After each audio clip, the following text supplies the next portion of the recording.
तपस्या के 6 दिन पूरे हुए। 4 दिन और तपना है।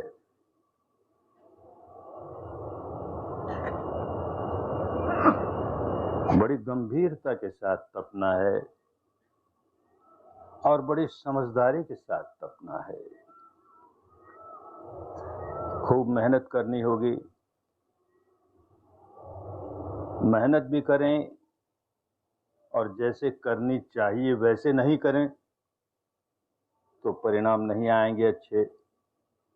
तो मेहनत करें पर इस विद्या को खूब अच्छी तरह समझ करके जैसे करना चाहिए वैसे करें। क्या करना है?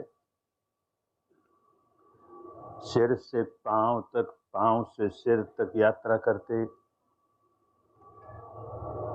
जहां जहां जो जो संवेदना हो, कल्पना नहीं करनी, जो सचमुच अनुभव हो रहा है उसी को संवेदना कहें। जो जो संवेदना हो रही है पहला काम तो उसे जाने। क्या संवेदना हो रही है हमें पता ही नहीं, तो गाड़ी आगे कैसे चलेगी? तो उसे जाने, पहला काम। अब संवेदना चाहे जैसी हो, ये क्यों हुई वैसी क्यों नहीं हुई, उससे लेन देन नहीं, जो भी हुई।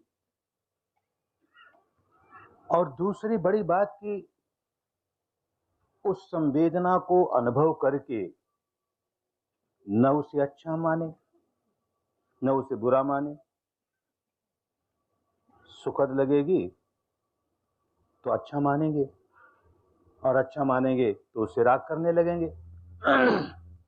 दुखद लगेगी उसे बुरा मानेंगे, बुरा मानेंगे उससे द्वेष करने लगेंगे, तो बात नहीं बने। हमें तटस्थ भाव से जानना है और उसके स्वभाव को भी अनुभव करना है। क्या स्वभाव है? उत्पन्न होना और नष्ट हो जाना, उत्पाद होना, व्यय हो जाना। जब हमें स्थूल स्थूल संवेदनाएं माने घनीभूत संवेदनाएं महसूस होती हों, जैसे बहुत दूर में पीड़ा है, बहुत दूर में भारीपन है, कोई दबाव है या गर्मी है, तो इस तरह की स्थूल संवेदना जो घनीभूत होकर आती है, देखेंगे कि आई थी और चल रही है कुछ देर तक वैसे ही, लेकिन देर सवेर समाप्त हो ही जाएगी। कब समाप्त होगी ये हम नहीं कह सकते। हम तो देखते जा रहे हैं, देखते जा रहे हैं, समय पाकर समाप्त हो गई, चली गई, कुछ और आया।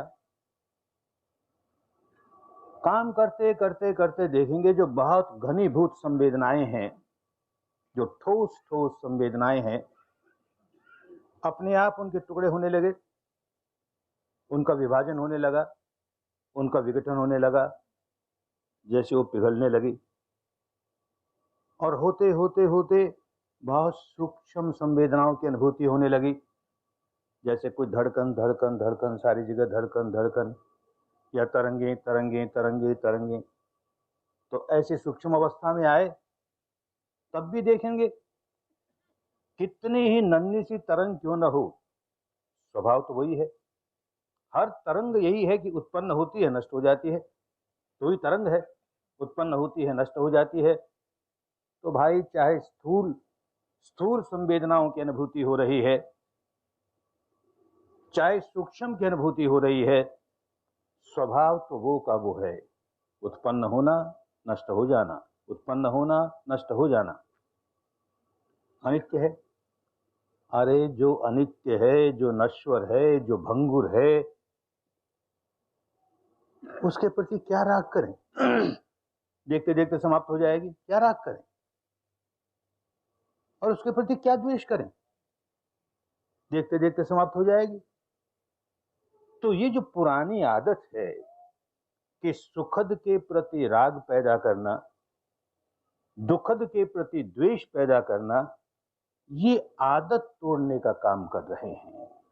मन का स्वभाव बदलने का काम कर रहे हैं। नहीं तो व्याकुलता ही व्याकुलता। कहीं जीवन में अनचाही बात हुई, व्याकुल हो गए, मनचाही नहीं हुई, व्याकुल हो गए। और भाई सबके जीवन में ऐसा होता ही है। अनचाही बातें ज्यादा होती हैं, मनचाही होती हैं, मनचाही नहीं भी होती। तो सारी अवस्थाओं को हम समता के साथ देखते हुए जी सके तो अच्छा सुखी जीवन जिएंगे, शांत जीवन जिएंगे, जीना आ जाएगा, जीने की कला आ जाएगी। ये भीतर से बदलेगा तो होगा। बाहर बाहर से तो इन उपदेशों से सुन करके कोई आदमी समझे कि मैं अपना स्वभाव बदल दूंगा, होता नहीं। जरा जरा सा ऊपर ऊपर से भले बदल जाए, फिर वैसा का वैसा हो जाएगा। हमको जड़ों तक अपने स्वभाव को बदलना है। ये बात, छोटी सी बात धर्म की है, इतनी ही कि अपने भीतर क्या अनुभव हो रहा है उसे जाने और जानकर चित्त को समता में रखें। उसमें न राग जगने दें न द्वेष जगने दें। बस गाड़ी ठीक चल रही है, आगे बढ़ते चले जाएंगे। भारत की बहुत पुरानी साधना है। समय समय पर लोगों का बड़ा कल्याण करती है, फिर लोग भूल भाल जाते हैं। जब अभ्यास नहीं करते तो कैसे ये साधना कैसी है ये समझ में भी कैसे आएगा। एक रास्ता है, उस पर लोग रोज चलते हैं, बहुत लोग चलते हैं, तो साफ नजर आता है ये रास्ता है। लोग चलते हैं ना, देखो ये रास्ता है। अब लोग रास्ते पर चलना तो बंद कर दें और घर बैठ करके उस रास्ते की चर्चा करें। ऐसा रास्ता है, ऐसा रास्ता है, ऐसा मार्ग है, ऐसा मार्ग है, और बड़ी प्रशंसा करें, बहुत अच्छा है, बहुत अच्छा है, अरे ये मुक्ति तक पहुंचाता है, ये अमुक जगह तक पहुंचाता है, खूब प्रशंसा करें। चले कोई नहीं। जब रास्ते पर चले कोई नहीं तो क्या होगा उस रास्ते का? वहां झाड़ उगेंगे, पेड़ उगेंगे, जंगल खड़ा हो जाएगा। कोई ढूंढना भी चाहेगा तो पता ही नहीं लगेगा कौन सा रास्ता है, सारा जंगल हो गया। कोई ढूंढने की कोशिश करेगा तो कहीं बिच्छू है, कहीं सांप है, कोई जंगली जानवर है, हिम्मत ही नहीं करेगा। भाई यही होता है धर्म के रास्ते का। जब तक चलते हैं तब तक बहुत साफ खूब मालूम होता है, लोग चल रहे हैं, उसका लाभ भी मिलता है। चलना बंद कर देते हैं, पूरी बातें ही बातें, बातें ही बातें, कुछ मिलता मिलाता नहीं, अपना समय भी खराब करते हैं। ऐसा बार बार होता आया। बार बार धर्म की विद्या जागती है, लोगों का कल्याण करती है, कुछ देर लोग उस रास्ते चलते हैं, फिर कुछ सदियां बीतती है, चलना भूल जाते हैं, चलना छोड़ देते हैं, रास्ता ही गुम हो जाता है। ऐसा बहुत बार हुआ। रास्ता बहुत पुराना है, विपश्यना बहुत पुरानी है। अपने भारत में जो सबसे पुराने ग्रंथ हैं वो वेद हैं, और वेदों में भी सबसे पुराना वेद ऋग्वेद है। ऋग्वेद का एक ऋषि, अब पुराने समय से विपश्यना चली आ रही थी भारत में, उसकी गूंज है, ऋग्वेद में उसकी गूंज है। ऋषि कहता है, यो विश्वाभिविपश्यति भुवन संच पश्यति सैन्य पार्षदति द्विषः। यो विश्वाभि, जो विश्व के अभिमुख होकर, पुरानी भाषा है, विश्व कहते थे लोक को, और लोक कहते थे इस शरीर को। सारे लोग इस शरीर में समाये हुए हैं। जो शरीर के अभिमुख होकर के, माने इस ओर ध्यान करके, यो विश्वाभिविपश्यति, विपश्यना करता है, संच पश्यति, सम्यक प्रकार से करता है, जैसे करना चाहिए वैसे करता है, तो संच पश्यति सैन्य पार्षदति द्विषः, वो द्वेषों के पार हो जाता है। उस आदमी के पास द्वेष नहीं आएगा, जरा सा भी दूर हो जाएंगे सारे द्वेष। राग ही नहीं रहेगा तो द्वेष कैसे होगा? भीतर पहले राग होता है, ये चाहिए ये चाहिए, ये मन चाही बात हो जाए, ये मन चाही बात हो जाए, और नहीं होती है तो द्वेष जागता है। राग होगा तो द्वेष जागेगा। एक ही सिक्के के दो पहलू हैं, एक तरफ राग तो दूसरी तरफ द्वेष। राग भी नहीं है, द्वेष भी नहीं है। विपश्यना की कितनी बड़ी प्रशंसा है, लेकिन करना कराना भूल गए। 2500-2600 वर्ष पहले इस राजकुमार ने जो घर बार छोड़ करके सच्चाई की खोज में निकला। घर बार इसलिए नहीं छोड़ा कि माँ बाप से लड़ाई हो गई, कि पत्नी से लड़ाई हो गई, कि और अपने और संबंधियों से लड़ाई हो गई। ऐसा नहीं हुआ कि नारी मुई घर संपत्ति नासी, मूड मुड़ाए हुए सन्यासी। ऐसा सन्यासी नहीं, खोज में निकला। सच्चाई की खोज करनी है। ये सारी दुनिया दुख से तड़प रही है, मैं भी दुख में हूं। आखिर कोई कारण होगा, और उस कारण का कोई निवारण होगा, उसके बाहर निकलने का कोई रास्ता होगा। क्या सच्चाई है, ये कुदरत की क्या सच्चाई है, क्यों ये सारा कुछ घटना घट रही है, कैसे घट रही है, इसकी खोज करनी थी। निकला, खोज करते करते करते बहुत तरह के प्रयोग किए, नहीं कुछ पल्ले पड़ा। तो करते करते अनेक जन्मों से अभ्यास किया हुआ था, ये विपश्यना जाग गई। अब जाग गई विपश्यना तो इसके सहारे चलते चलते चलते मुक्त अवस्था पर पहुंच गया। मुक्त अवस्था पर पहुंच गया तब क्या कहता है? पुब्बे अननुसुत्तेषु धम्मेषु चक्षुमुदपादि। पुब्बे अननुसुत्तेषु, पहले कभी सुना ही नहीं। ऐसे धर्म में, ऐसी सच्चाई में मेरे चक्षु खुल गए, ज्ञान के चक्षु खुल गए। सुना ही नहीं? कैसे सुना ही नहीं भाई? राजकुमार है और बाप तो राजा है देश का, तो बड़े बड़े पंडित जो भी थे देश में, सबको बुला करके उसको खूब पढ़ाया लिखाया, सारे शास्त्रों की जानकारी कराई। तो वेद भी पढ़े उसने, तो वेद में ये ऋचा भी तो आई। तो कैसे कहते हैं कि पुब्बे अननुसुत्तेषु? अरे आई तो, पर अर्थ भूल गए, न जाने क्या क्या अर्थ करने लगे, तो उस अर्थ में बात नहीं आई। तो इसलिए कहते हैं पुब्बे अननुसुत्तेषु धम्मेषु चक्षुमुदपादि। जब करता है तब सही बात समझ में आती है कि कहने वाला क्या कहना चाहता है। सारे धर्म ग्रंथों में, इस समाज के हों कि उस समाज के हों, इस परंपरा के उस परंपरा के हों, सच्चाई दिखेगी, विपश्यना दिखेगी सब में। लेकिन जो विपश्यना करेगा वही पहचान पाएगा कि देखो ये बात विपश्यना की है, ये बात धर्म की है, ये बात कुदरत के कानून की है। और जो नहीं करेगा, अब वो बेचारा जो अर्थ लोगों ने कर दिया वही अर्थ पढ़ेगा, यही है यही है, ऐसे ही करता रह जाएगा। मैं अपनी बात जानता हूँ, बहुत कट्टर हिंदू सनातनी घर में जन्मा, बचपन से गीता का पाठ करता रहा जैसे सब करते हैं। अब कुछ तो पाठ इसलिए भी किया जाता है कि बचपन से हमें कह दिया गया, एक अध्याय का पाठ कर लोगे एक जन्म का पाप कट जाएगा, 18 अध्यायों का कर लोगे तो न जाने कितने जन्मों का पाप कट जाएगा। अरे भाई सस्ता सौदा है, करो ना, क्या गया, पाप करते हैं ना सारे। और कुछ थोड़ी श्रद्धा भी थी, ऐसा ही नहीं कि अंधभक्ति की बात थी, समझने की भी कोशिश की। पर जो अनुवाद हमारे सामने आए उनसे पूरी बात नहीं समझ में आई। भ्रम तो ये था कि खूब समझ रहा हूं गीता को, विपश्यना में से गुजरा तो बात समझ में आई। अरे कहां कहां गीता क्या क्या कहती है, ये तो पहले कुछ पल्ले ही नहीं पड़ा। एक श्लोक है गीता का, और लोग भी पाठ करते होंगे, क्या है? उत्क्रामन्तं स्थितं वापि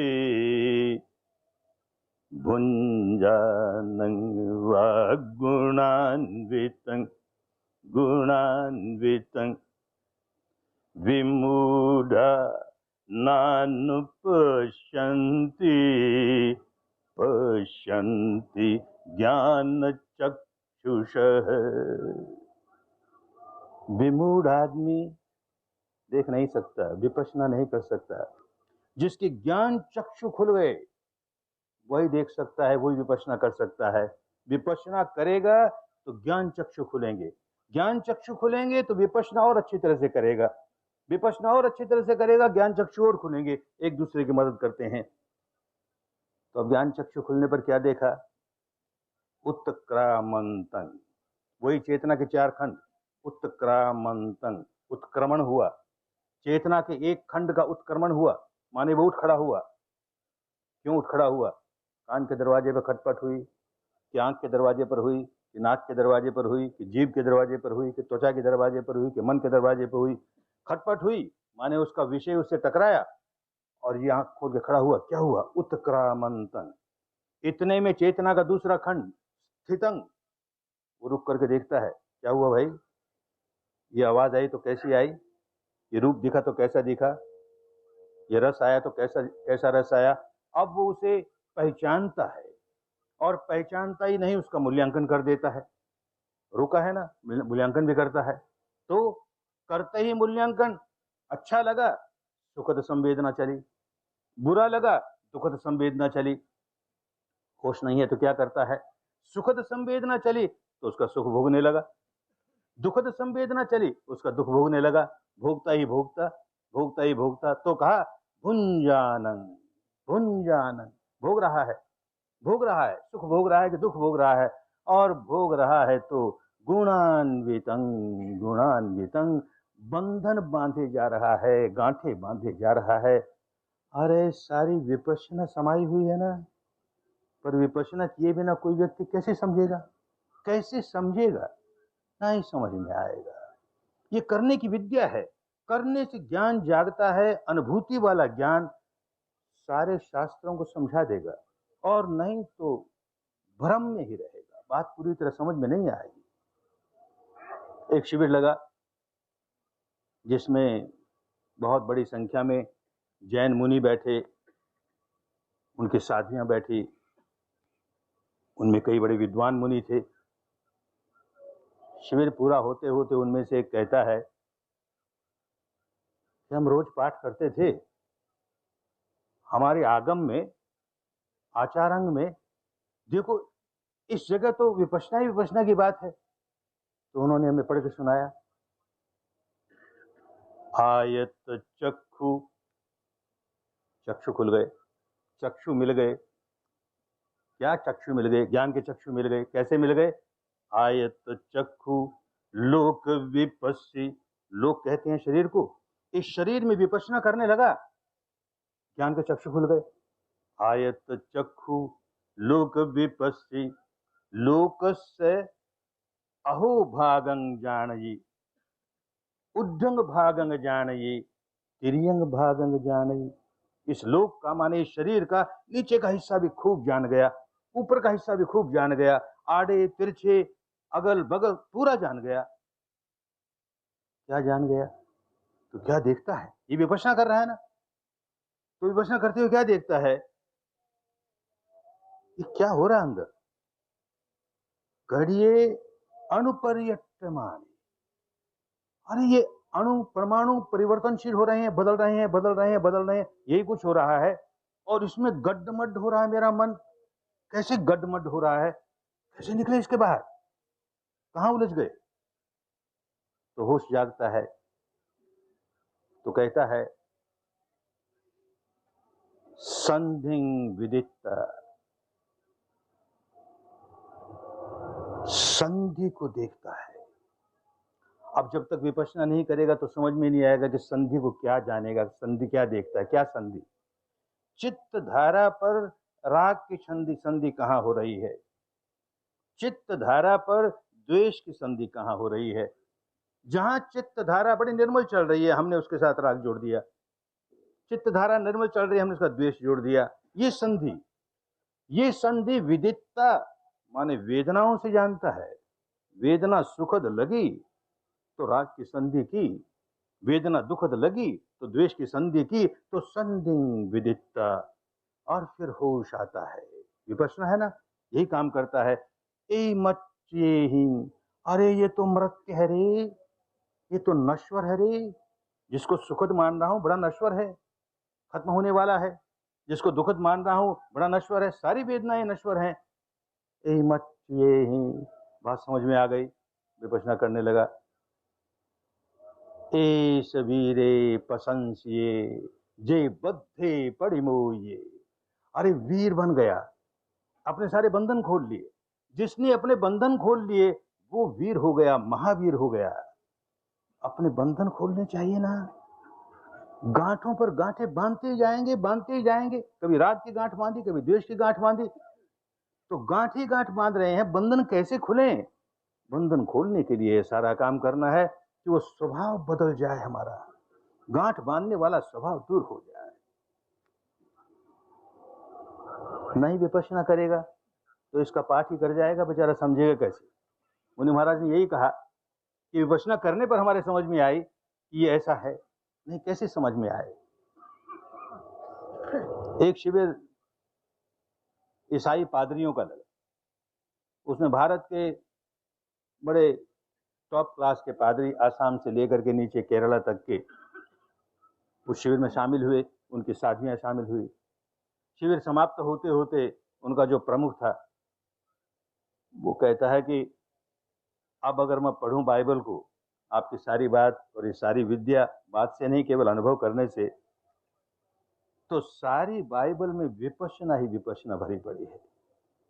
और आगे जाकर के 10वें दिन सीखेंगे एक और साधना, मंगल मैत्री की साधना, सद्भावना की साधना। वही मैत्री और सद्भावना भरी पड़ी है। हम लोग इस दृष्टिकोण से देखते ही नहीं थे उसे। तो किसी धर्म ग्रंथ को उठा के देख लो, सच्चाई तो एक ही है। ये ऊपर ऊपर के छिलके अलग अलग होंगे, भीतर का सार तो एक ही है। एक शिविर लगा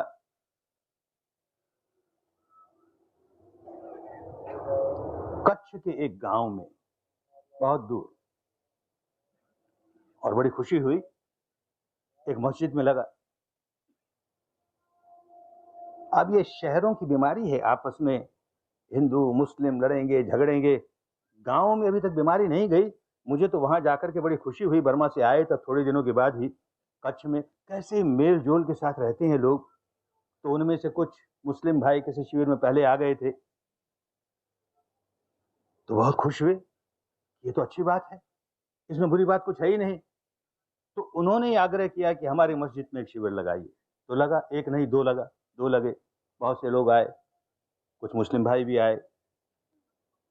उनमें दो बड़े पढ़े लिखे विद्वान, जो कुरान के बहुत जानकार, ऐसे दो मौलाना उसमें थे। शिविर खत्म हुआ तो हमें कुरान की आयत पढ़ के सुनाते हैं कि देखो ये दो आयत ऐसी है कि अब तक हमारे समझ में नहीं आ रही थी, विपश्यना करने पर बात समझ में आई।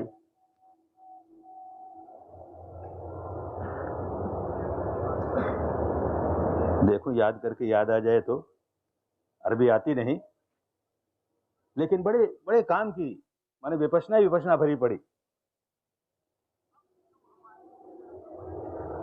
मन अरफ नफसहू,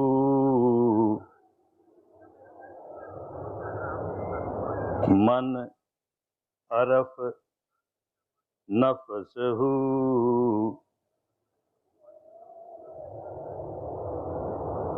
सारे शरीर को सांस के जरिए जो देख लेता है और अच्छी तरह देख लेता है, वो अरफ रब्बहू, वो रब को देख लेता है, वो परमात्मा को देख लेता है, अल्लाह को देख लेता है।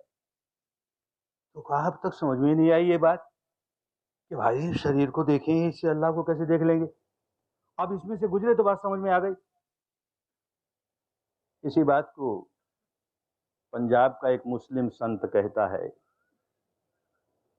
अरे संत तो संत होते हैं, क्या मुस्लिम और क्या हिंदू और क्या सिख।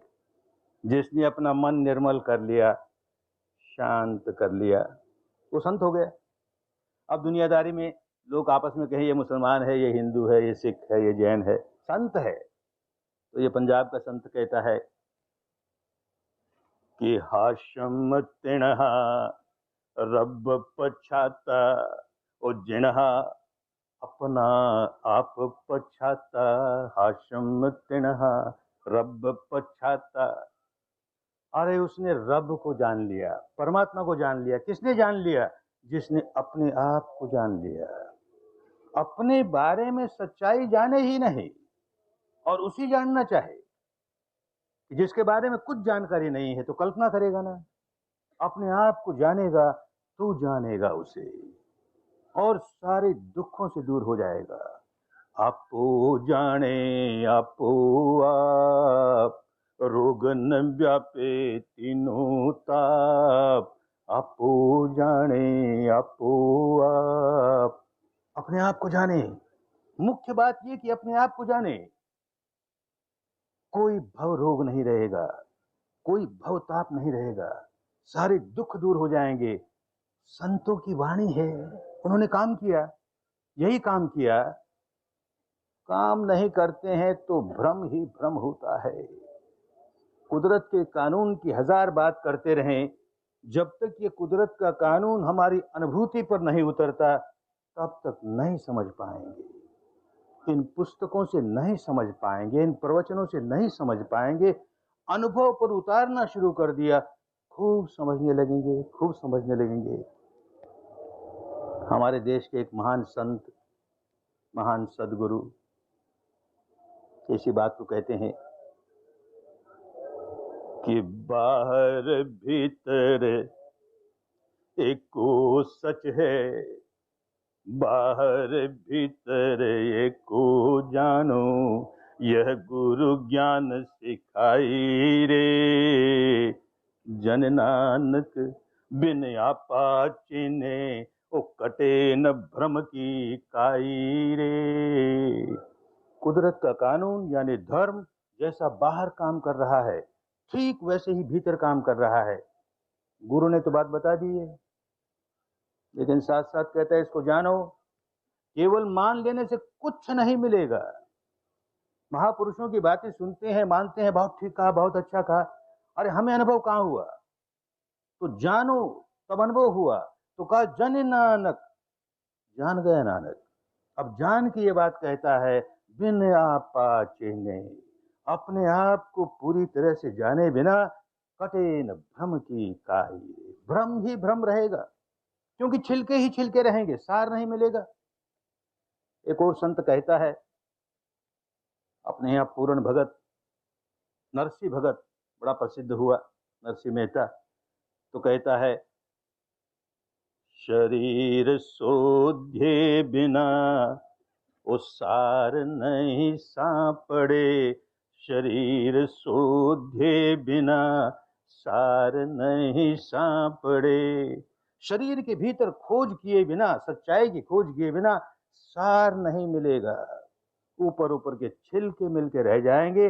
बेचारे ने बहुत तरह का काम किया और फिर कहता है कि ये सारी पुस्तकों की बातें हैं, जब तक भीतर जाकर के स्वयं नहीं अनुभव कर लोगे सार नहीं मिलेगा, सार नहीं मिलेगा। इसीलिए संत कहता है कि मैं कहता आंखों की देखी, वो तू कहता कागज की लेखी। मैं कहता आंखों की देखी, तू कहता कागज की लेखी। मैं कहता सुलझावन वाली, ओ तू क्यों रहा उलझाई रे, तू क्यों रहा उलझाई रे। वो अनुभव की बात कर रहा है और तुम किताबों की बात कर रहे हो। शास्त्र ये कहता है, पुस्तक ये कहता है। अरे तूने अनुभव नहीं किया। मैं अनुभव की बात कहता हूं तो सुलझाने वाली बात कहता हूं। तुम भी अनुभव करोगे, एकदम सुलझ जाएगा, भ्रम भ्रांति सारी निकल जाएगी। नहीं तो केवल ऊपरी ऊपरी छिलके, ऊपरी ऊपरी छिलके। तभी कहा अनुभव बहुत जरूरी है। और अनुभव कहां? इस 3.5 हाथ की काया में। 3 हाथ एक अड़धाई, 3 हाथ एक अड़धाई, ऐसा अंबर चिन्हो मेरे भाई, खोजो मेरे भाई। 3 हाथ और एक आधा हाथ, माने ये 3.5 हाथ की जो काया है, इसके भीतर जो अंबर है, जो आकाश है, अरे उसकी खोज करो, उसको जानो। बाहर बाहर से हजार ही ढूंढते फिरोगे, सच्चाई को इधर ढूंढते फिरोगे, उधर ढूंढते फिरोगे, कुछ पल्ले पड़ने वाला नहीं है। अपने भीतर देखो। तो कहा, अनुभव की बात कर रहा है संत। विपश्यना भारत में 500 बरस के बाद, भगवान बुद्ध के 500 बरस के बाद लुप्त हो गई, लेकिन फिर भी संत हुए देश में, अनेक जन्मों से करते आए, जाग गए उनके भीतर। तो उनकी वाणी पढ़ते हैं तो दिखता है कि अरे विपश्यना ही विपश्यना भरी पड़ी है, विपश्यना ही विपश्यना भरी पड़ी है। तो कहता है कबीर संत कि घूंघट के पट खोल रे, घूंघट के पट खोल रे, तुझे पिया मिलेंगे। घूंघट के पट एक नहीं, दो नहीं, हजारों पर्दे लगाए बैठे हैं। इनको उतारते जा, उतारते जा, इन पर्दों को खोलते जा, तो तुझे वो पिया मिल जाएगा। अरे उसे परमेश्वर कहो, उसे ईश्वर कहो, उसे परमात्मा कहो, उसे खुदा कहो, उसे रब कहो, उसे परम सत्य कहो, उसे निर्वाण कहो, उसे मोक्ष कहो। वो अमृत है, नित्य है, शाश्वत ध्रुव है। उसका अनुभव होना चाहिए ना, उसका साक्षात्कार होना चाहिए ना। पूरी बातें उसके बारे में, और लड़े जा रहे हैं। हम ये मानने वाले, आप तो मानते ही नहीं, हम देखो ये मानने वाले, आप तो मानते। अरे मानना दूर रह गया भाई, जानो। कल्याण तब होगा जब जानोगे, और जानते जानते पर्दे उतरते उतरते उतरते, इस संत के पर्दे उतरते उतरते उसे परम सत्य दिख गया। तो परम सत्य दिख गया तो क्या कहता है कि ठाकुर मिल गया ओ तिलयोले, मन मगन भया अब क्या बोले। ओ ठाकुर मिल गया, साईं मिल गया, तिलयोले। इसी साधना में आगे जाते जाते जाते एक अवस्था आएगी जबकि एक छोटा सा तिल जैसा स्थान रह जाएगा, और वो तिल जैसा स्थान जब टूटेगा तो उसके परे का नित्य शाश्वत ध्रुव परम सत्य प्रकट हो जाएगा। इस आदमी ने काम किया। तो कह रहा है कि तिल ओले मिल गया, हमें इस तिल के पीछे मिल गया। अब उसको समझाए कैसे? जो अवस्था इंद्रियों के परे की अवस्था है, इंद्रियों से समझ में नहीं आ सकती है, इंद्रिय अतीत अवस्था का अनुभव हुआ। अब इंद्रियों में आकर उसे समझाएं हम, तो लोग भी कैसे समझेंगे, हम भी कैसे समझेंगे? तो बेचारा मौन हो गया कि ठाकुर मिल गया तिलयोले, मन मगन भया अब क्या बोले। कैसे मिला ये ठाकुर? किसको ठाकुर कहते हैं? बार बार बार बार कबीर भी और दूसरे संत भी कभी अल्लाह कहते हैं, कभी राम कहते हैं, कभी हरि कहते हैं। अरे भाई, लोगों की समझ में आए वैसे शब्दों का प्रयोग करेंगे, नहीं करेंगे तो लोग कुछ नहीं समझेंगे। तो किसी ने पूछ लिया कि जो आप बार बार कहते हैं, ये हरि, ये राम, ये क्या है? तो मुस्कुरा के कहता है, कहे कबीर हरि ऐसा रे, कहे कबीर हरि ऐसा रे, जब जैसा तब तैसा रे, कहे कबीर हरि ऐसा रे। मैं इसको हरि कहता हूं, मैं इसको परमात्मा कहता हूं कि जिस समय जैसा है, इस 3.5 हाथ की काया में खोज करने निकले हैं। जिस समय जैसी सच्चाई प्रकट हुई, बस वही सत्य है। जो सच्चाई प्रकट हुई वही सत्य है। यूं इसके सहारे चलते चलते चलते परम सत्य तक पहुंच जाएंगे। सच्चाई के सहारे चलना पड़ेगा। संतों ने यही काम किया, झूठ को नजदीक नहीं आने दिया। तो भारत का महान संत कहता है, रास्ता बताता है कि कैसे वहां तक पहुंचोगे। किम सच्चियारा होविये, किम कूड़े तुट्टे पाड़े, हुकुम रजाई उचलना, ओ नानक लिखिया नाल। किम सचियारा होविये। भारत के इस महान संत ने भारत की भाषा को एक नया शब्द गढ़ के दिया। दुखियारा शब्द हमारी भाषा में चलता था, दुखियारा वो जिसको सुख नहीं है। सुखियारा शब्द भी चलता था, सुखियारा वो जिसको दुख नहीं है। इस संत ने एक नया शब्द दिया, कैसे समझाए लोगों को? तो कहा सचियारा। सचियारा वो जिसके पास झूठ का नामो निशान नहीं। ये वाणी वाली सच तो है ही अपनी जगह, लेकिन साधना के काम में, भीतर सच्चाई को देखने के काम में हर कदम सच के साथ चले। आदि सच, जुगादि सच, है भी सच, नानक होसी भी सच, सच ही सच। सच वो जो मेरी अनुभूति पर आ रहा है, जिसका मैं अनुभव कर रहा हूं। जिस सच का किसी और ने अनुभव किया वो उसके लिए सच है।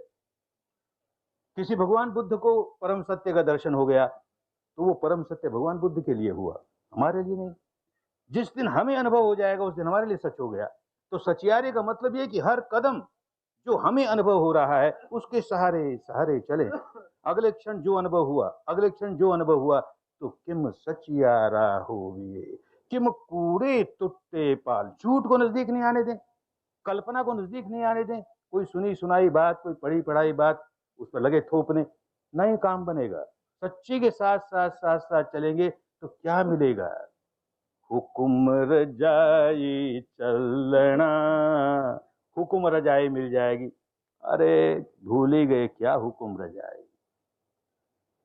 इस कुदरत का क्या हुक्म है, या यूं कहीं इस परमात्मा का क्या हुक्म है, उसकी क्या रजा है, क्या चाहता है वो, माने उसके कानून क्या हैं?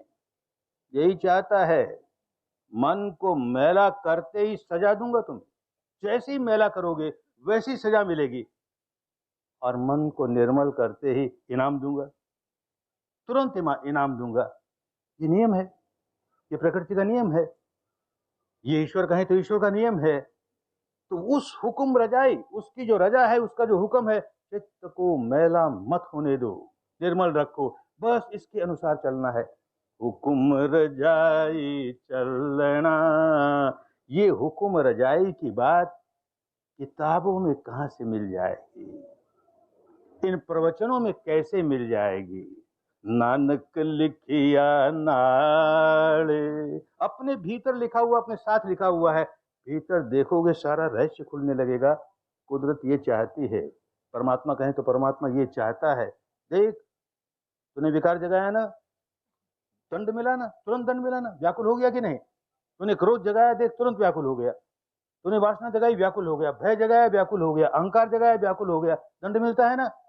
और नहीं जगाया, उसे दूर कर लिया तो इनाम मिला, बड़ी शांति मिली, बड़ा सुख मिला। तो समझ भाई, धर्म को समझ। ये सार्वजनिक धर्म है, सबका धर्म है। हिंदू धर्म नहीं, बौद्ध धर्म नहीं, जैन धर्म नहीं, ईसाई धर्म नहीं, सिख धर्म नहीं, पारसी धर्म नहीं, धर्म है। बड़ा महान होता है धर्म, सबका होता है, सार्वजनीन होता है, सार्वदेशिक होता है, सार्वकालिक होता है, सनातन होता है। किसी को भगवान बुद्ध ने कहा एष धम्मो सनातनो, एष धम्मो सनातनो, सनातन धर्म है। क्या सनातन धर्म है? आज तो फिर भूल भाल गए, शब्दों को ऐसे निचोड़ लिया, बिगाड़ लिया। अब तो सनातन धर्म कहने लगे, जो कि पुराणों की मान्यता को मानने वाला व्यक्ति है वो सनातन धर्मी, और जो वेदों की मान्यता को मानने वाला है वो आर्य समाजी। अरे लेना देना नहीं इन बातों से भाई। सनातन का माने जो सदा एक सा रहता है। आज के हजारों लाखों वर्ष पहले भी कोई आदमी अपने मन में मैल जगाता था, उतना ही व्याकुल होता था जितना कि आज मैल जला के व्याकुल होता है, और जितना कि हजारों लाखों वर्ष के बाद भी मन में मैल जगाएगा उतना ही व्याकुल होगा। ये नियम है प्रकृति का, सनातन नियम है, सनातन धर्म है, हमेशा रहने वाला धर्म है। अपने मन को जो निर्मल कर लेगा, हजारों लाखों वर्ष पहले भी किया, तो संत हो गया, बड़ा शांत हो गया, बड़ा सुखी हो गया। आज भी कर ले वैसे ही संत हो जाएगा, शांत हो जाएगा, निर्मल हो जाएगा। हजारों लाखों वर्ष के बाद भी कोई करे, यही परिणाम आने वाले हैं। इस माने में सनातन धर्म है। खूब अच्छी तरह धर्म को समझ करके, ये बाहरी बाहरी झगड़ों में, झगड़ा किस बात का होता है? छिलकों का झगड़ा होता है। ये ऊपर का छिलका मेरा ऐसा, तेरा ऐसा, ये दार्शनिक मान्यता मेरी ऐसी, तेरी ऐसी। अरे क्या मिलेगा उन सब से? भीतर का सार तो एक ही है ना, जहां विपश्यना करने लगा, ओ भीतर का सार तो एक ही है ना, भीतर का सार तो एक ही है ना। खूब समझ में आएगा कि भाई कोई अपने आप को हिंदू कहता फिरे, बौद्ध कहता फिरे, जैन कहता फिरे, ईसाई कहता फिरे, मुसलमान कहता फिरे, चाहे जिस नाम से पुकारे, ब्राह्मण कहे, शूद्र कहे, भारतीय कहे, अमेरिकन कहे, चाहे जिस नाम से कहे, मैल जगाया तो दंड मिलेगा ही। ये हो नहीं सकता कि एक आदमी अपने भीतर विकार जगा ले, मैल जगा ले और भीतर बड़ी प्रसन्नता भी आए। ऐसा हो नहीं सकता। एक आदमी अपने भीतर से मैल निकाल ले और फिर बड़ा बेचैन भी हो नहीं सकता। उसको चैन आएगी, शांति आएगी। ये बंधे बंधाए नियम है प्रकृति के। हमारे यहाँ भारत में इसी को धर्म कहा गया। हर महापुरुष धर्म धर्म सिखाने के लिए आता है। बौद्ध धर्म सिखाने के लिए नहीं, जैन धर्म सिखाने के लिए नहीं, सिख धर्म सिखाने के लिए नहीं, धर्म सिखाता है। धर्म संस्थापनार्थाय, धर्म का कैसे लोगों को जानकारी हो और कैसे उसका पालन करके सुखी हो जाएं, जो सबका धर्म है। ये जो काम कर रहे हैं इसी के लिए कर रहे हैं। खूब अच्छी तरह समझना चाहिए, धोखे में नहीं रहना चाहिए। खूब अच्छी तरह समझ रहे हैं क्या कर रहे हैं। अंदर देखते देखते देखते, बार बार अनुभव करते करते करते, एक और ये मानस के 4 खंड देखिए, जानने वाले ने जाना, ये पहचानने वाले ने पहचाना, संवेदनशील होने वाला संवेदनशील हुआ, उसको सुखद वेदना लगी कि दुखद वेदना लगी, और अब देखिए प्रतिक्रिया करने वाला प्रतिक्रिया करने लगा। ये चारों खंड बार बार ध्यान में आते रहेंगे तो ये प्रतिक्रिया करने वाला कमजोर होता चला जाएगा और वो जानने वाला बलवान होता चला जाएगा। आज तो ये जानने वाला बेचारा बिल्कुल दुर्बल हो गया और वो प्रतिक्रिया करने वाला हमारे सिर पर चढ़ा है। ऐसा अंधा है, जब देखो तब राग की प्रतिक्रिया करता है, द्वेष की प्रतिक्रिया करता है, मन को मैला ही मैला करता है, गांठ ही गांठ मानता है। ये समझें। और इसी तरह से शरीर के आगे जाकर के जैसे जैसे अनुभव होगा, खूब समझ में आने लगेगा कि ये शरीर का भी क्या प्रपंच है। ये जो 4 महाभूतों की बात की, नन्हे से नन्हा परमाणु कण क्या है। 4 महाभूत इकट्ठे हो गए, पृथ्वी, अग्नि, जल, वायु, और इनकी अपने अपने गुण, धर्म, स्वभाव। हर परमाणु में ये 8 बातें जुड़ी हुई हैं और ये परमाणुओं का समूह है और कुछ नहीं है। परमाणुओं का शरीर में समूह है। ऐसे ही परमाणुओं का समूह सारे संसार में है। तो बाहर भीतर एको जानो, एक ही है। बाहर भी वही बात है। एक बर्फ है, बर्फ की सिल्ली है, ठोस है ना, पृथ्वी की तरह ठोस है। जरा उसे गर्मी लगी तो बदल गई, पानी में बदल गई, और गर्मी लगी, भाप बन गई, भाप बन के उड़ गई, और कहीं ठंड लगी फिर पानी भर के आ गई। अरे चारों उसमें समाई हुई है ना। ऐसे प्रकृति में सब जगह चारों चीज समाई हुई है। पृथ्वी, अग्नि, जल, वायु, पृथ्वी, अग्नि, जल, वायु। आकाश को महत्व नहीं देते, इसलिए नहीं देते कि उस आकाश की वजह से न तो हमारे भीतर विकार जगने का कारण होता है और न उस आकाश की वजह से विकार दूर करने का कारण होता है। इन चारों की वजह से हम नासमझी में विकार पैदा करते हैं और समझदारी आ जाएगी तो विकार जगाना बंद कर देंगे। क्या होगा? क्षण प्रति क्षण इस वक्त एक एक परमाणु अलग अलग अनुभव नहीं कर पाओगे, पर ढेर के ढेर परमाणुओं के पुंज उत्पन्न हो रहे हैं। उसमें चारों धातु समाई हुई है, पर कोई एक धातु बड़ी प्रमुख होकर के आती है। कभी पुंज इकट्ठा होकर के आया तो उस परमाणु के पुंज में पृथ्वी धातु प्रमुख है, कभी अग्नि धातु, कभी जल धातु, कभी वायु धातु। तो उनका जो स्वभाव है वो हमें महसूस होगा। क्या स्वभाव है? पृथ्वी धातु का क्या स्वभाव है? पथराती है, भारीपन या हल्कापन, ये उसका स्वभाव है। तो ध्यान करते करते कभी कहीं भारीपन लगेगा, कभी हल्कापन लगेगा, तो समझो कि ये ऐसे परमाणु इस समय इकट्ठे हुए हैं, प्रकट हुए हैं, जो पृथ्वी धातु की प्रधानता लिए हुए हैं। ऐसे ही अग्नि धातु की प्रधानता लिए हुए परमाणु इकट्ठे होंगे, प्रकट होंगे, तो गर्मी लगेगी या सर्दी लगेगी। तो जैसे भारी और हल्केपन का सारा क्षेत्र पृथ्वी धातु का क्षेत्र, वैसे ही तापमान का सारा क्षेत्र, ठंडी से ठंडी और गर्मी से गर्म जो तापमान का क्षेत्र है, सारा अग्नि धातु का क्षेत्र, वायु धातु का क्षेत्र। ये जो अनुभव करते करते कहीं हलन चलन हो रही है, कहीं धड़कन हो रही है, कहीं फड़कन हो रही है, कहीं तरंगी सी हिल रही हैं, धूजन है, कंपन है, ये जो हलन चलन हो रही है, ये वायु धातु का, ये वायु धातु के परमाणु एकत्र होकर के आए और ऐसा अपना स्वभाव प्रकट करने लगे। जल धातु का, जल में मॉइस्चर है तो उसका बांधने का काम है, तो ये सारा का सारा जैसे एकत्र हो गया, बंध गया। ये सारा शरीर हमें एकदम बंधा हुआ मालूम होता है, परमाणु अलग अलग नहीं हो रहे।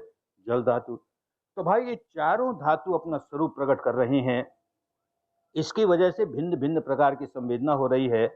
इन चारों को छोड़ करके पांचवी संवेदना नहीं होती हमें, कोई 5 प्रकार की नहीं होगी, इन्हीं से संबंधित होगी। पांचवी तो जब इनके परे चले जाएंगे, निर्वाण की अनुभूति होगी, तो अभी उसकी बात नहीं। तो इनमें से जो भी प्रमुख होकर के आई, गर्मी से लगने लगी, अच्छा ये अग्नि धातु प्रकट हुई है, अरे तू भी अनित्य है, तेरा एक एक परमाणु अनित्य है, तो इकट्ठी होकर के पूंजीभूत होकर के आई है, घनीभूत होकर के आई है, कहाँ रहेगी अनंत काल तक। अच्छा आपके पृथ्वी धातु आई, आपके जल धातु आई, आपके वायु धातु आई, यूं उसको देखता रहेगा, समझता रहेगा, प्रतिक्रिया नहीं करेगा, उसके बाहर निकलने का रास्ता मिल गया। ये भी समझ में आने लगेगा जैसे जैसे आगे बढ़ोगे, ये कभी पृथ्वी धातु प्रमुख होकर आती है, कभी जल धातु आती है, कभी वायु धातु आती है, कभी अग्नि धातु। क्यों ऐसा क्यों होता है? इन परमाणुओं का निर्माण कैसे होता है? जो व्यक्ति सम्यक संबुद्ध बनता है, वो प्रकृति के सारे नियमों को खूब गहराई से जान जाता है, लोगों को प्रकट उतनी ही बात करता है कि जिन बातों से उनका कल्याण होने वाला है, जिन बातों से उनके मुक्ति का रास्ता खुलने वाला है, वही समझाएगा, बाकी और बातों में नहीं उलझाएगा। जानता है लेकिन नहीं उलझाएगा लोगों को। ये बात समझाई, ये परमाणु कैसे उत्पन्न होते हैं, तो हम आहार क्या दे रहे हैं, इस शरीर को, इस भौतिक शरीर को हम क्या आहार दे रहे हैं, जैसा आहार दे रहे हैं उसी प्रकार के परमाणु बनने शुरू हो जाएंगे। तो 2 आहार तो भौतिक आहार है, ये भौतिक शरीर को भौतिक आहार दे रहे हैं, मटीरियल आहार दे रहे हैं, और 2 चैतसिक आहार है, चित्त के आहार दे रहे हैं। क्या भौतिक आहार, क्या चैतसिक आहार, उसे समझें। भौतिक आहार, एक तो दिन में 2 बार 3 बार जो भोजन लेते हैं, ये भौतिक आहार है। जैसा भोजन लेंगे उस प्रकार के परमाणु बनने शुरू हो जाएंगे। जब साधना में खूब आगे बढ़ जाओगे और ये संवेदनाओं को खूब महसूस करने लगोगे, तब खूब जानोगे कि आज खूब मिर्च मसाले का भोजन ले लिया, खूब मिर्च मसाले का भोजन खाया और बैठे ध्यान करने, तो फूटेगी गर्मी, सारा शरीर जलने लगेगा। अग्नि धातु के परमाणु, भोजन ऐसा लिया ना, अग्नि धातु के परमाणु, अग्नि धातु के परमाणु। कोई दिन मान लो बहुत गरिष्ठ तला हुआ बासी भोजन खा लिया, तो पृथ्वी धातु के परमाणु ऐसा भारीपन आएगा, तंद्रा तंद्रा आएगी, भारीपन आएगा, पृथ्वी धातु के परमाणु। जैसा भोजन लेंगे उसी प्रकार के परमाणु का निर्माण होना शुरू हो जाएगा शरीर में। नियम है प्रकृति का। एक और आहार लेते हैं, भौतिक आहार, हम वातावरण से, ऋतु से, गर्मी है, सर्दी है, वातावरण कैसा है। गर्म देश में रहने वाले व्यक्ति का शरीर एक प्रकार का होगा, ठंडे देश में रहने वाले का शरीर एक प्रकार का होगा, उसके परमाणु उस तरह के निर्माण हो रहे हैं। पोर पोर से हम ग्रहण कर रहे हैं, अपने शरीर के पोर पोर से हम ये परमाणु ग्रहण कर रहे हैं और उसके अनुसार परमाणु बन रहे हैं। बहुत स्वस्थ वातावरण में रहेगा, शरीर स्वस्थ रहेगा, अस्वस्थ वातावरण में रहेगा, शरीर अस्वस्थ हो जाएगा। तो ये बाहर का आहार क्या दे रहे हैं, एक भोजन का आहार, एक बाहर का आहार, ये दोनों भौतिक आहार। अब चित्त के आहार, चित्त का क्या आहार। इस समय मैंने अपनी चित्त की धारा पर क्या बीज डाला, माने कौन सा कर्म संस्कार बनाया, वो उसको आहार मिला। चित्त धारा को यह आहार मिला। चित्त धारा को जो आहार मिला चैतसिक आहार है, मैंने क्रोध जगाया। चित्त धारा पर मैंने क्रोध का आहार दिया, देते ही सारे शरीर में गर्मी फूटने लगेगी। गर्मी फूटने लगी तो अग्नि धातु के परमाणु बनने लगे। ये लॉ ऑफ नेचर समझ में आया उसके कि कैसे माइंड मैटर में बदल जाता है, चित्त कैसे शरीर में बन जाता है, एकदम मैटर में बदल गया। ऐसे परमाणु जागने लगे जो कि गर्मी गर्मी गर्मी गर्मी पैदा करेंगे। मानो मैंने भय का संस्कार डाला, भय का संस्कार डालते ही वायु धातु के परमाणु कांपने लगा, धूजने लगा। तो मैं कैसा आहार दे रहा हूं, अपने चित्त को कैसा आहार दे रहा हूं, माने कैसे संस्कार बना रहा हूं, ठीक उसी प्रकार मेरा शरीर बनना शुरू हो जाएगा, वैसे परमाणु जागने शुरू हो जाएंगे। चित्त का एक और आहार है, और वो संस्कारों का फल आज के पहले न जाने कितने जन्मों से मैंने कर्म संस्कार बनाए, तो कौन सा कर्म संस्कार इस समय फल लेकर आया? तो जो कर्म संस्कार इस वक्त फल लेकर के आया, उस प्रकार के परमाणु बनने शुरू होंगे।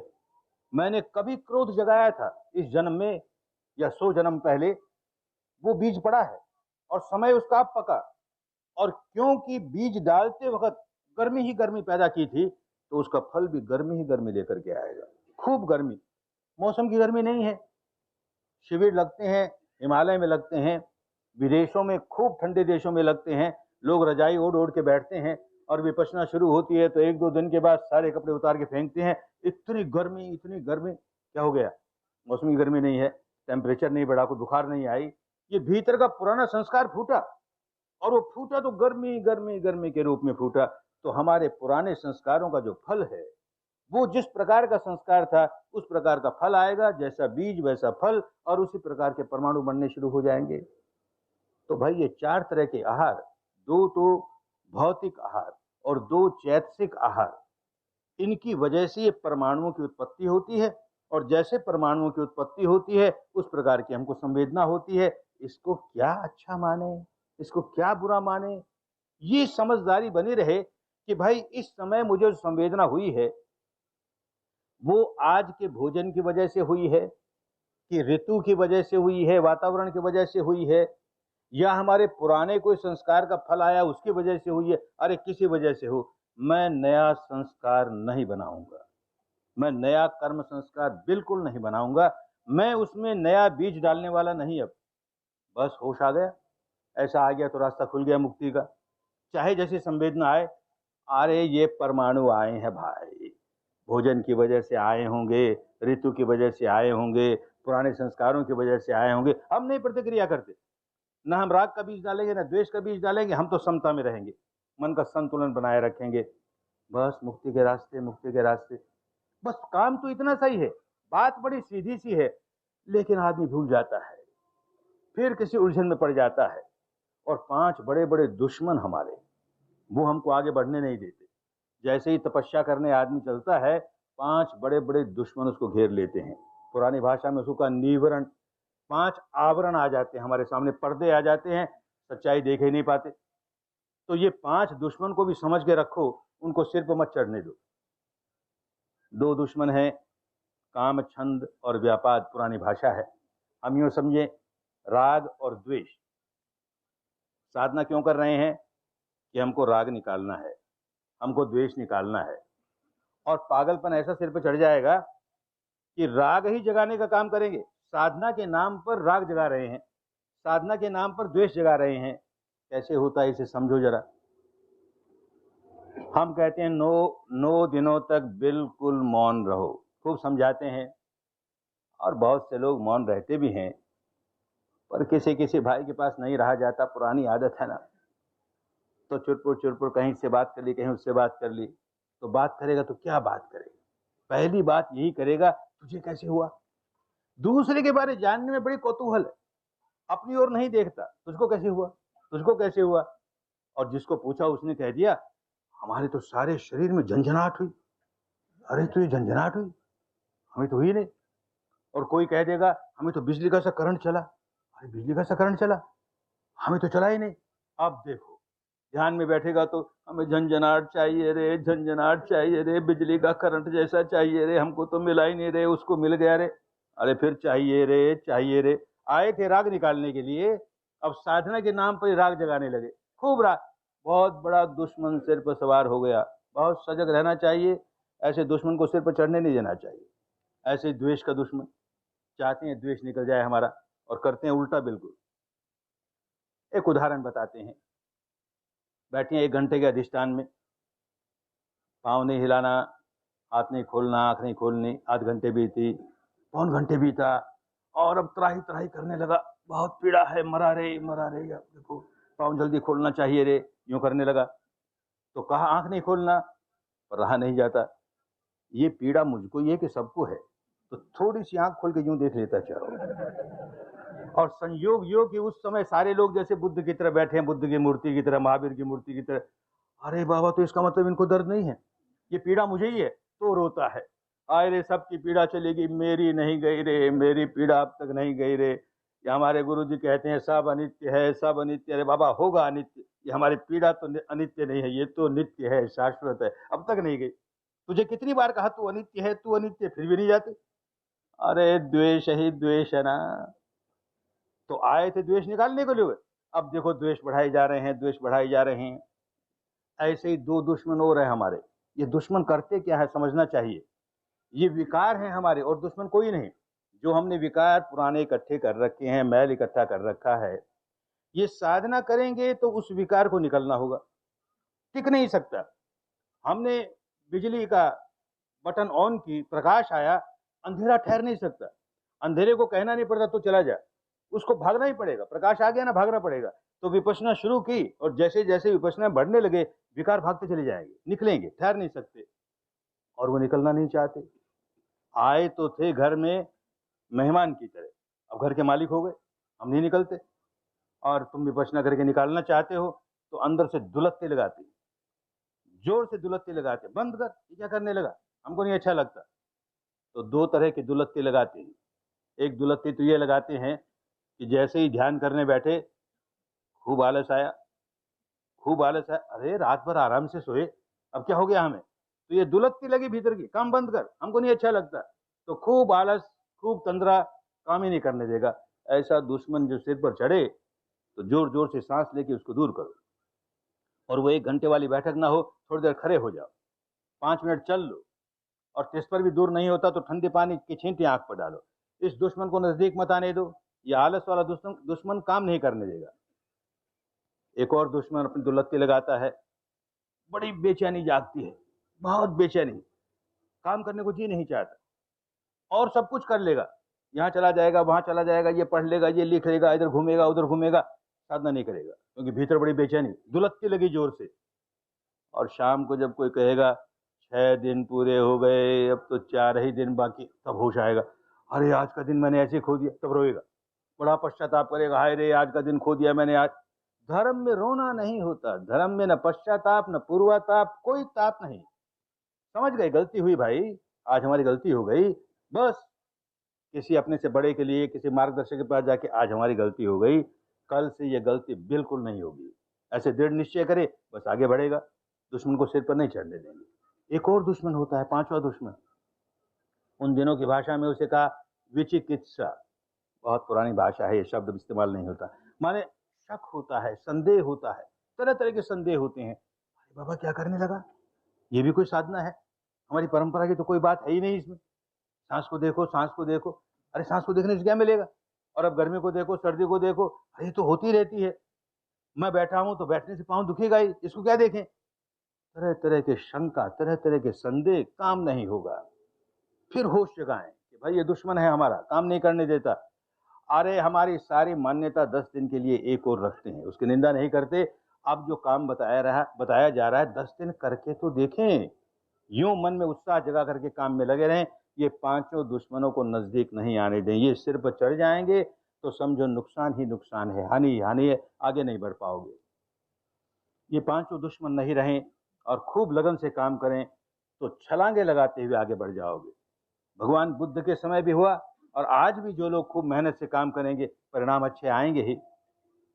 भगवान बुद्ध के जीवन काल में अनेक व्यक्ति इसी रास्ते चल करके कैसे मुक्त अवस्था पर पहुंच गए। एक अंगुलीमाल नाम का व्यक्ति डाकू है, किसी बात को लेकर के उसने एक प्रण कर लिया कि मैं 1000 मनुष्यों को मारूंगा। तो याद कैसे रहे कितनों को मारा, तो जिसे मारे उसकी अंगुली काट करके अपने गले में माला की पिरो ले, तो 999 हो गई। 999 मनुष्यों की हत्या की इसने, अब 1000वां ढूंढ रहा है। तो उस रास्ते, जिस रास्ते वो रहता है, वहां कोई जाना जाए नहीं डर के मारे, अब उसको 1000वां नहीं मिल रहा। भगवान के मन में करुणा जागती है, अरे ये बेटा भटक गया, किस रास्ते पड़ गया। तो बड़ी करुणा के साथ जाते हैं, करुणा के साथ जाते हैं और यही विद्या सिखाते हैं उसे।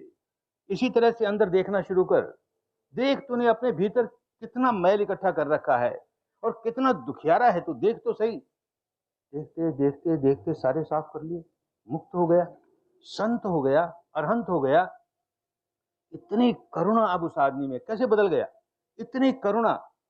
अब बाहर शहर में जाता है भिक्षु हो गया, भीख मांगने के लिए जाता है। लोग पहचानते हैं ये वही अंगुलीमाल है जिसने मेरे पिता की हत्या की, कि बेटे की हत्या की, कि भाई की हत्या की, कि पत्नी की हत्या की, बड़ा हत्यारा है। तो लोग गुस्से के मारे उसको पत्थर मारते हैं, लाठी से मारते हैं, शरीर से खून चूता है, और उसके मन में तो सद्भावना ही सद्भावना, तेरा मंगल हो, तेरा कल्याण हो।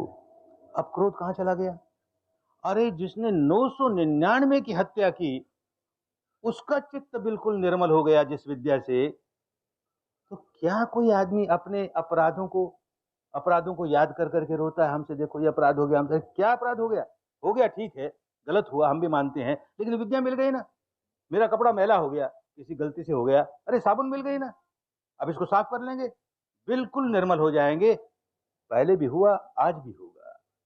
ऐसे न जाने कितने लोग बदलते चले गए। एक बेटी विवाह हुआ और कुछ वर्षों तक संतान नहीं हुई, तो नारी का स्वभाव है, उसको संतान की इच्छा होती है, और संतान में भी पुत्र की ज्यादा इच्छा होती है। तो बहुत व्याकुल कि मुझे पुत्र हो जाए, मुझे पुत्र मिल जाए।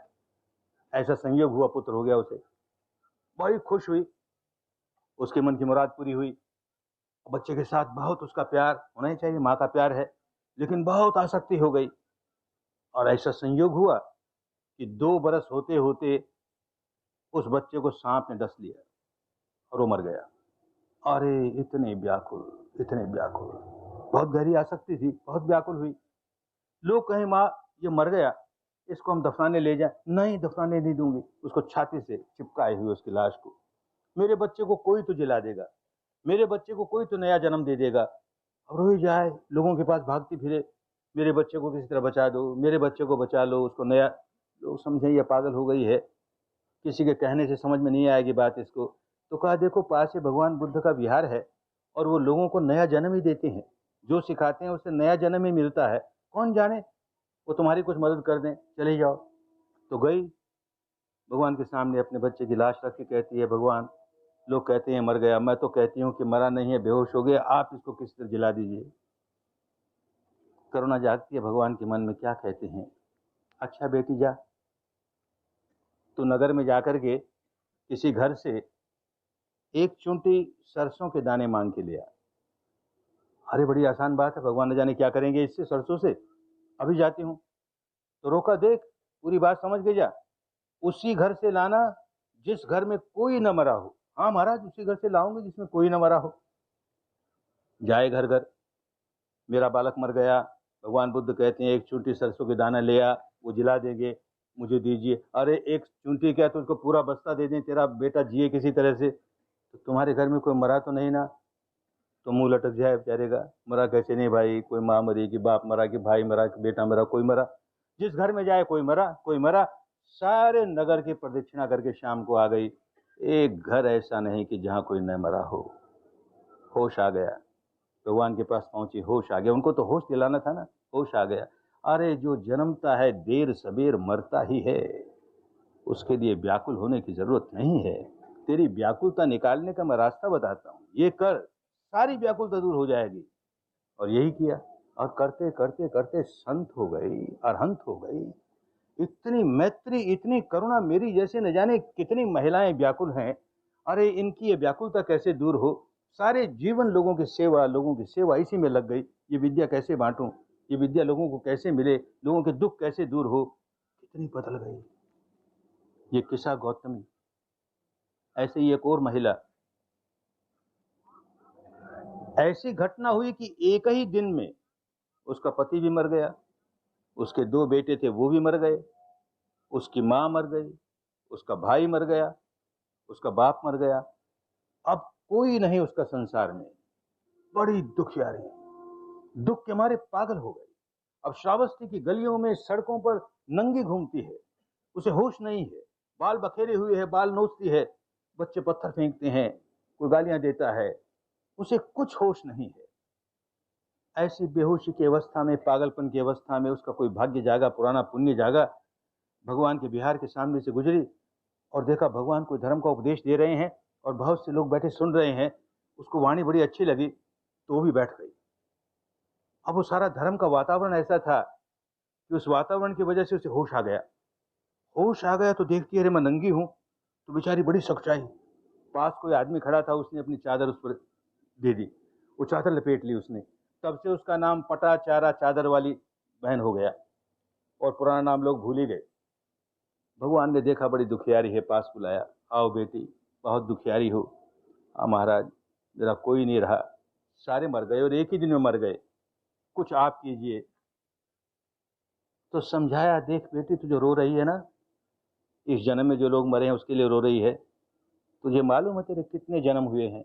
गिनती नहीं उतने जन्म हुए हैं, और हर जन्म में कोई ना कोई मरा है।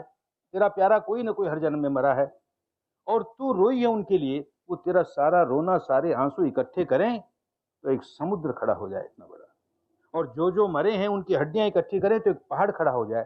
किसके लिए रो रही है? तो अपने भीतर की व्याकुलता दूर कर, ये बार बार का जन्मना मरना जन्मना मरना, इससे छुटकारा पा। रोने से अपने आप छुटकारा मिल जाएगा। यही विद्या सिखाई, और इस विद्या करते करते करते मुक्त हो गई, संत हो गई, अरहंत हो गई, सारे जीवन लोगों की सेवा करती रही। ये विद्या सीख करके सन्यासी हो जाए, बड़ी अच्छी बात, क्योंकि सन्यासी हुए, भिक्षु हुए तो अब और कोई जिम्मेदारी नहीं, यही काम करना है। पर जरूरी नहीं। कितनी बड़ी संख्या में गृहस्थों ने यही विद्या सीखी और अपना कल्याण किया। उन दिनों का श्रावस्ती का एक बहुत धनवान व्यक्ति, अनाथ पिंडक नाम उसका, बहुत धनवान, विदेशों तक उसका बहुत व्यापार फैला हुआ, गरीबों को बहुत बांटता है खाना, इसलिए नाम उसका पड़ गया अनाथ पिंडक। वैसे नाम उसका सुदत्त था। आया भगवान के संपर्क में, अपने किसी पुण्य की वजह से आ गया और उनसे ये विद्या सीखी, और ऐसा अवसर हुआ कि ध्यान करते करते वो निर्वाणिक अवस्था की डुबकी लग गई। तो उसको श्रोतापन्न कहते हैं। पहली बार जिसको निर्वाण का साक्षात्कार हो जाए, इंद्रियों के परे की सच्चाई का साक्षात्कार हो जाए, श्रोतापन्न माने ये व्यक्ति स्रोत में पड़ गया। अब ज्यादा से ज्यादा 7 जीवन में ये परम मुक्त हो ही जाएगा, दुनिया की कोई शक्ति रोक नहीं सकती। उस अवस्था पर आ गया तो निर्मल हुआ ना चित्त, अब रहा नहीं जाता। अरे ऐसी कल्याणकारी विद्या। धन मेरे पास बहुत था लेकिन शांति नहीं थी, दान भी बहुत करता था, शांति नहीं थी, भीतर बेचैनी ही बेचैनी, तनाव ही तनाव। इन्होंने ऐसी शांति दे दी। अरे ऐसी शांति सबको चाहिए। तो उस समय भगवान राजगिरी में रहते थे, तो कहा महाराज, वो श्रावस्ती का रहने वाला था, कि आप श्रावस्ती पधारिए। उन दिनों भारत की सबसे घनी आबादी वाली नगरी थी श्रावस्ती। बहुत बड़ी नगरी है, बहुत लोग हैं तो बहुत दुखियारे हैं। आप वहाँ आएंगे, ये विद्या बांटेंगे तो अनेकों का कल्याण होगा। भगवान मुस्कुराए तो समझा मान गए हैं, तो गया। अब भगवान आएंगे तो कहाँ ध्यान का केंद्र कहाँ बने? न तो शहर के बीच में हो, बहुत हल्ला गुल्ला होगा, न शहर से इतनी दूर हो कि लोग जा न सकें। तो बहुत उपयुक्त जगह कैसी है? ढूंढते ढूंढते खोजते खोजते एक उसे उपवन, एक उद्यान, एक बगीचा बड़ा अच्छा लगा। ये ध्यान के लायक ठीक है, इसे खरीदना चाहिए। कौन है इसका मालिक? तो मालूम किया तो पता लगा कि देश के राजा का पुत्र राजकुमार का, जेठ राजकुमार का ये बगीचा है। गया उसके पास कि हमें तुम्हारा बगीचा खरीदना है। अरे मुझे नहीं बेचना, आप कुछ तो कीमत कहिए। नहीं बेचना। वो बहुत पीछे पड़ गया, तो टालने के लिए कहा, जानते हो कितनी कीमत है उस बगीचे की? सारे धरती पर सोना बिछाना पड़ेगा। मंजूर है, सारे धरती पर सोना बिछाऊंगा। गाड़ियां भर भर के असरफियों की लाता है, सारी की सारी धरती। जीत राजकुमार देखा, ये सेठ पागल हो गया, कर क्या रहा है? तो सेठ कहता, मैं पागल नहीं हुआ हूं, ये धरती इतनी पुण्य वाली हो जाएगी, न जाने कितनी बड़ी संख्या में लोग यहाँ आएंगे, इस विद्या को सीखेंगे, अपने दुखों के बाहर निकलेंगे, जन्म मरण के दुखों के बाहर निकलेंगे। अरे मेरी ये संपदा इसके सामने क्या है? कुछ नहीं है। जीत राजकुमार समझता है, वो कहता, बस जितना बिछाया बिछाया, बाकी जमीन मेरी ओर से दान। और वहाँ आश्रम बनता है, तपोभूमि बनती है। यही विद्या सिखाते हैं। कैसे लोग बदलते चले जाते हैं, कैसे बदलते चले जाते हैं। एक बेटी विशाखा नाम की, बहुत धनी की पुत्री, उसके माता पिता भी भगवान के संपर्क में आके ये विद्या सीखी, उसके दादा दादी ने भी सीखी और उसने भी सीखी। 7 वर्ष की अवस्था थी तब भगवान के संपर्क में आई, बड़ी हुई, विवाह हुआ। तो संयोग ऐसा हुआ कि जिस घर में गई वहाँ सास नहीं है, केवल ससुर है, और ससुर दोनों काम करता है, सास का भी ससुर का भी। इतना चंड स्वभाव वाला और इतना शक्की, बहुत धन है लेकिन 1 पैसे का दान भी नहीं दिया जाता उसके पास। धर्म का नामो निशान नहीं घर में। और ये धर्म में पक करके आई, और इस घर का वातावरण ऐसा, क्या करे बेचारी। कोई भिक्षु आया दरवाजे पर भीख मांगने के लिए, और उसका ससुर भोजन कर रहा है, तो उसे पता है कि देगा नहीं दान तो कुछ भी, तो उसको आड़ करके कहती है भिक्षु से, हमारे ससुर जी बासी भोजन खा रहे हैं, आप जाइए महाराज, ये बासी भोजन खा रहे हैं।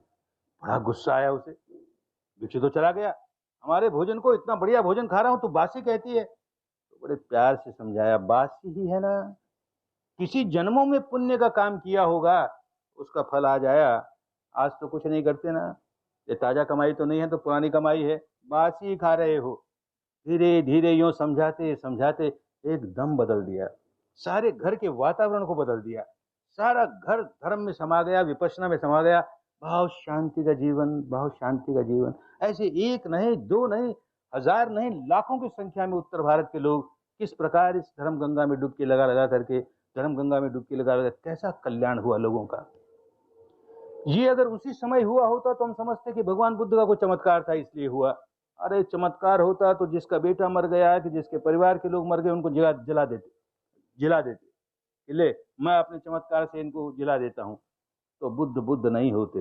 धर्म देना है ना, उनको जन्म जन्म के दुखों से बाहर निकालना है ना, कोई चमत्कार की बात नहीं है। धर्म ऐसा है, साधना ऐसी है, अपने आप आदमी का कल्याण होता है। आज भी उसी प्रकार होता है।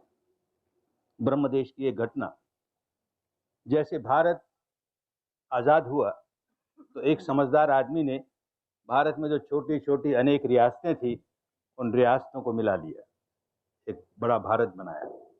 और जो रियासतों के राजा थे, उनको खुश करने के लिए यहाँ किसी को राज प्रमुख बना दिया, वहाँ राज प्रमुख बना दिया, वो उसमें खुश हैं।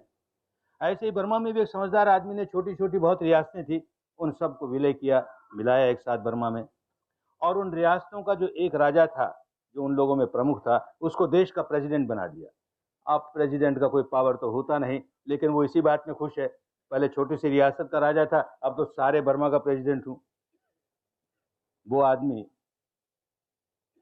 इतना नशा करे, इतना नशा करे कि एक बहुत बड़ी पार्टी हुई प्रेसिडेंट हाउस में, बाहर के अनेक लोग आए, नगर के भी बहुत प्रतिष्ठित लोग आए, और सारी पार्टी का समय हो गया और मेजबान का पता ही नहीं, मेहमान तो इतने आ गए।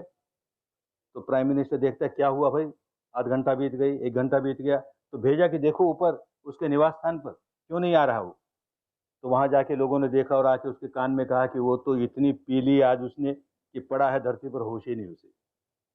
तो पार्टी कैसे चलेगी, ले आओ किसी तरह से, उसको ले आओ, यहाँ बैठा देंगे और काम शुरू कर देंगे। तो दो आदमी उसको सहारा दे करके लाते हैं, और वो हिचकियां भरते भरते आता है, बैठाया, काम शुरू हुआ, भोजन परोसा गया, और जैसे ही भोजन परोसा गया, उल्टी करके सारी टेबल खराब कर दी। बेचारा प्राइम मिनिस्टर बड़ा धार्मिक व्यक्ति था, सिर पर हाथ रखता है कि देखो कैसे आदमी को हमने प्रेसिडेंट बना दिया, उसे कुछ होश नहीं। दूसरे दिन फोन करता है प्राइम मिनिस्टर को, आप कहो तो मैं रिजाइन कर दूं। मैं क्या करूं, हमारे राजघराने में जो पहली घूंटी दी जाती है, पहली जन्म घूंटी, वो शराब की दी जाती है। तो मुझे तब से शराब मिली तो मेरा आधा खून ही शराब हो गया, मुझसे शराब छूटने वाली नहीं। अब कैसे रिजाइन कराने से भी क्या होगा। वो व्यक्ति अपने किसी पुण्य की वजह से गुरु जी के आश्रम के सामने से गुजरता है, और उसको मन में होता है कि भीतर को शांति मालूम होती, चलो देखें। और उस दिन 10वां दिन था शिविर समापन का, मैत्री हुई थी, चारों ओर तरंगे बहुत अच्छी धर्म की। गया वहां पर, सबके चेहरों पर बड़ी शांति है, क्या हो रहा है यहाँ पर। तो कहा विपश्यना सिखाते हैं। अरे भगवान बुद्ध के समय तो विपश्यना थी, आज भी कोई सिखाता है? हाँ सिखाते हैं। तो इतनी शांति मिलती है, तो मुझे तो शांति का नामो निशान नहीं, मेरे पास जरा सी शांति नहीं, मुझे भी मिल सकती है। अरे सबको मिल सकती है, राजा हो चाहे रंक हो भाई, इसमें कोई फर्क नहीं पड़ता, काम करना पड़ेगा, करूंगा, 10 दिन यहाँ आके रहना पड़ेगा, रहूंगा। और ये नियम है, देखो, ये 5 शील मानने पड़ेंगे। ना बाबा ना, 4 तो मान लूंगा, 5वां नहीं, वो तो नहीं। तो जाओ अपने घर, हम नहीं सिखाते, कुछ नहीं पल्ले पड़ेगा तुम्हारे। ये 5 शील ही नहीं मानोगे, 10 दिन के लिए मानो, उसके बाद तुम चाहे सो करना। नहीं नहीं, ऐसे तो नहीं होगा। फिर गुरु जी से बहस करता है, अच्छा ठीक है, हमेशा इतना लेता हूँ, अब आधा ले लूंगा। अच्छा अब एक ही पैग लूंगा, अच्छा आधा पैग लूंगा, दुकानदारी करता है। गुरु जी कहते चले जाओ यहाँ से, ये सब लोगे तो मिलेगा नहीं, कुछ नहीं मिलेगा, अपने दिन खराब हो जाएंगे। लोगों की शांति देखता है तो रहा नहीं जाता, और पुराना पुण्य था उसका, तो कहता अच्छी बात, मैं घर जाकर के पीऊंगा, उसको तो आप नहीं रोकोगे ना। अरे मैं कहाँ रोकने आऊंगा, घर जाके तू जाने, तेरा काम जाने। बैठ गया। किसी ने 10 दिन उसको धमकी नहीं दी कि तू घर जाके पिएगा तो ये घोर नरक मिलेगा, ये मिलेगा, कुछ नहीं। जैसे सब काम करते हैं, सांस को देखने लगा, सांस को देखने लगा, संवेदना को देखने लगा। 10 दिन के बाद क्या हो गया, अपने प्रेजेंट हाउस में जाता है, कहीं दूर भी 100 गज की दूरी पर कोई आदमी पीता हो तो नाक पकड़ता है, सड़ता है, रे ये कौन पी रहा है रे, ये अरे कहाँ चला गया सारा, कहाँ चला गया। ये सारा धर्म इसी प्रकार का है, उपदेशों से नहीं आता। एक आदमी को कहते हैं शराब का एडिक्शन हो गया, व्यसन लग गया, या किसी को बीड़ी सिगरेट का व्यसन लग गया, या किसी को ड्रग का व्यसन लग गया, अफीम का व्यसन लग गया, तो भगवान बुद्ध ने देखा कि ये व्यसन क्या है। शराब का व्यसन नहीं है। शराब पीने से हमारे भीतर संवेदना कैसी होती है, वो संवेदना बड़ी प्रिय लगी, वैसी संवेदना बार बार चाहता है, वैसी संवेदना फिर आए, फिर आए तो फिर पीता है, फिर आए, फिर आए, फिर पीता है। तो ये जो आसक्ति है, ये सारी संवेदनाओं के प्रति है, वो शराब के प्रति नहीं है। और अब ये संवेदना को देखते देखते देखते संवेदना के प्रति सारी आसक्ति टूट गई, तो अपने आप शराब के बाहर आ गया। ऐसा एक बर्मा का प्रेसिडेंट हो गया होता तो फिर समझते को चमत्कार हुआ।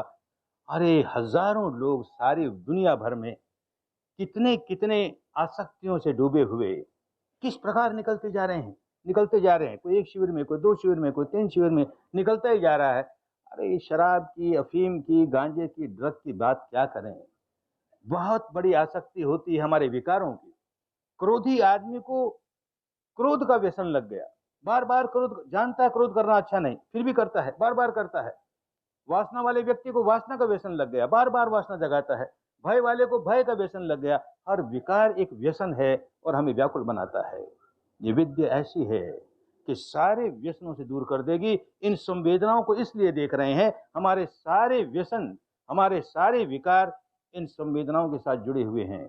इन संवेदनाओं को देखना आ गया समता के साथ, सारे विकार निकल जाएंगे, सारे व्यसन निकल जाएंगे, बड़ा मंगल होगा, बड़ा कल्याण होगा। धर्म में मंगल ही मंगल है, जो धारण करे उसी का मंगल। केवल बात सुनने से, केवल पढ़ लेने से, केवल बुद्धि से चिंतन मनन कर लेने से बात नहीं बनती, अनुभव करना पड़ता है, अनुभव करना पड़ता है। जो जो आए हैं बाकी 4 दिनों में खूब अनुभव करें और धर्म के रास्ते आगे बढ़ते बढ़ते अपने सारे दुखों से छुटकारा पा लें, सारे दुखों से छुटकारा पा लें। खूब मंगल हो, खूब कल्याण हो, खूब स्वस्थ मुक्ति हो, खूब स्वस्थ मुक्ति हो।